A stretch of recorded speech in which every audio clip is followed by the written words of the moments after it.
धन चाहिए और ब्राह्मण का धन होता है शिक्षा, एजुकेशन। उसे नरोत्तम दास ने अपनी काव्य में बेइज्जती किया ब्राह्मणों का। उन्होंने लिखा, औरों को धन चाहिए बाबर, बाभन को धन केवल भिक्षा। भिक्षा नहीं है, वहाँ शिक्षा है। शिक्षा ही सबसे बड़ा धन है। शिक्षा जो है सर्वधन प्रधानम। प्रधान जी ने लिखवाया होगा, स्कूलों में लिखा है, विद्या सर्वधन प्रधानम। सभी धनों में प्रधान धन कौन है? विद्या। ब्राह्मण ने कहा मैं धन लाने नहीं जाऊंगा, ब्राह्मणी ने कहा जाना पड़ेगा, चाहे तुम धन लाने जाओगे, चाहे हमने लिए कफन खरीदे जाओगे। कहने का है कि फांसी लगाने जा रहे, आत्महत्या करेंगे, मर जाऊंगी, या तो राजा के घर जाओ। अच्छा, उस जगह पे हम आप होते तो जाते, भाई जाना ही पड़ता ना। पंडित जी ने भी मान गए, ठीक है मैं जा रहा हूं। अब लंबी लाइन राजा के यहाँ लगी है और ये ब्राह्मण देवता एक कोने में चुपचाप खड़े देख रहे। तो राजा की नजर पड़ी कि ये सब पंडित तो दक्षिणा ले रहे, लेकिन ये महाराज जो पीछे खड़े हुए क्यों नहीं इधर आ रहे। एक नौकर बुलाया, कहा ये पंडित जी को पकड़ ला। नौकर गया और पंडित जी को लेके राजा के पास आया। राजा ने पूछा, भैया आप दक्षिणा क्यों नहीं ले रहे हो? तो उसने बताया कि महाराज जो आप धन बांट रहे हो ये प्रजा का धन है, इसे दान करने से कोई लाभ नहीं होगा। आपके बगल में कोई बैठा है और उसके जेब से पैसा का चोरी कर लो और यहाँ से आरती पहुंचे, वही आरती में डालो, कहा हे भगवान हमारा दुख दूर करो। भगवान दुख दूर करेंगे, करेंगे, लेकिन आपका नहीं, जिनका पैसा है उनका। तो जब तक मेहनत करके कमाओगे नहीं तब तक ब्राह्मण ये दान करने से फायदा नहीं होगा। तो राजा अज ने हाथ जोड़ा, कल सुबह आना, आपके मेहनत की कमाई आपको दान करूंगा। इधर पंडित जी जब घर पहुंचे तो ब्राह्मणी ने कहा, महाराज क्या हुआ? कहा आज मेरा नंबर आया तो वहां पैसा खत्म हो गया, राजा ने कल बुलाया। इधर शाम को राजा अपना वेशभूषा बदला, फटा पुराना कुर्ता धोती पहन के, सर में गमछा बांध के और दूसरे बाजार में पहुंच गया जहाँ पे कोई राजा को पहचानता नहीं था। सारी दुकानें बंद हो चुकी थी क्योंकि शाम का समय था। एक दुकान खुली थी लोहार की, उसको ज्यादा डिमांड आ गया था माल बनवाने का। तो वो राजा पहुंचा, कहा भैया हम गरीब आदमी हैं, भूखों मर रहे, हमें मजदूरी पे रख लिया जाए। तो लोहार ने कहा तुम्हें 2 टका मजदूरी दूंगा और पूरी रात्रि 25 किलो का हथौड़ा चलवाऊंगा। राजा ने कहा मुझे मंजूर है, और 2 टका की मजदूरी पर 8 घंटा की ड्यूटी करने के लिए राजा लोहार की दुकान पर हथौड़ा लेके तत्पर हो गया। बताओ, जिस राजा ने एक गिलास जीवन में पानी स्वयं ना पिया हो, वो राजा आज एक संतान के लिए हथौड़ा चला रहा है।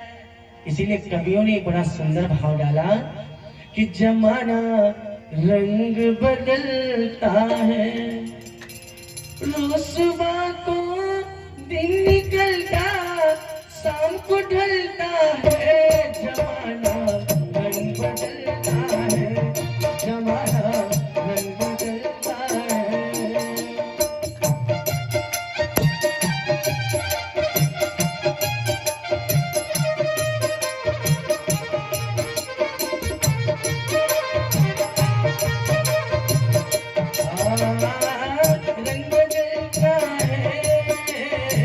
रंग बदलता है, जमाना रंग बदलता है।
बोलियानकंद भगवान की। तो कथा चल रही है। आज राजा ने 8 घंटे की मजदूरी किया और सुबह उसे 2 टका मिला, लेके आया और राज ताज धारण करके सिंहासन पर बैठ गया। इधर ये पंडित जी आ गए, कहा ये महाराज जी स्वागत है, और 2 टका निकाल के पंडित जी को दिया, हाथ के छाले दिखाए। महाराज मैंने आपको दान करने के लिए 8 घंटा हथौड़ा चलाया है, मेरे हाथ के छाले देख सकते हो। पंडित जी के नेत्रों में आंसू आ गया। राजा मुझे दान करने के लिए इतना मेहनत किया, और ब्राह्मण ने आशीर्वाद दे दिया कि इस दान का फल आपको अवश्य मिलेगा। तालियां बजा दीजिए। अच्छा, यहाँ ब्राह्मणी टका नहीं मांग रही थी, वो तो जानती थी असर भी आएगा। और जैसे पंडित जी लेके पहुंचे, टका दिया, ऐसे टक से आंख खोला। कहा हमने भेजा था तुझको टका लाने के लिए कि असर भी लाने के लिए? और पास में से तालाब था, उसी तालाब में टका फेंक दिया। ब्राह्मण ने कहा कि जब हम दान लाने नहीं जा रहे थे, आप लोग इस साइड में हो जाओ और ये सब इस साइड में हो जाओ। आप सब जो बताए हैं सब इधर बैठ जाएं, और आप लोग प्रधान जी के लिए कुर्सी की व्यवस्था करा दो। काफी देर बैठ नहीं, ये जो कुर्सी की बोलियानकंद भगवान की। आप लोग इधर हो जाओ ताकि व्यवस्था बनी रहे, कथा की मर्यादा बनी रहे। बस बस बस, इसमें फायदा भी रहेगा आप सबका, थोड़ा हाल चाल भी हो जाएगा जो काफी दिन पर मिली हो ना। बोल वृंदावन बिहारी लाल की। आइए 2 लाइन में भजन, उसकी कथा की तरह। कि नहीं ना थक गए, नहीं ना थक गए, राह निहारो कन्हैया अब देर ना करो। नहीं ना थक गए, राह निहारो कन्हैया अब देर ना करो।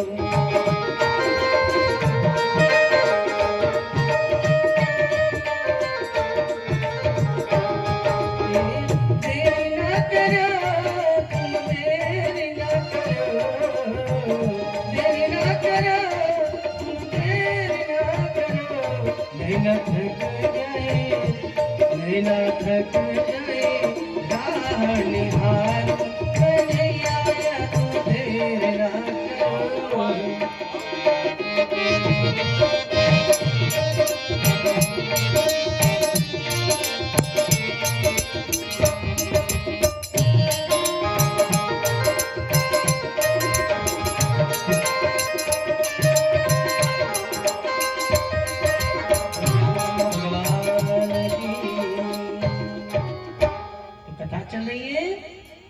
अब जैसे तालाब में फेंक दिया, तैसे ब्राह्मण ने ब्राह्मणी से रुष्ट हुई। कल जब मैं दान लेने नहीं जा रहा था ना, तब तू जा रही थी आत्महत्या करने, और आज मैं दान लेके आया तो तालाब में फेंक दिया। तो आज मैं आत्महत्या करने जा रहा हूँ। ब्राह्मणी ने कहा नहीं महाराज, मैंने देखा है कहाँ फेंका है, अभी मैं लेके आती हूँ।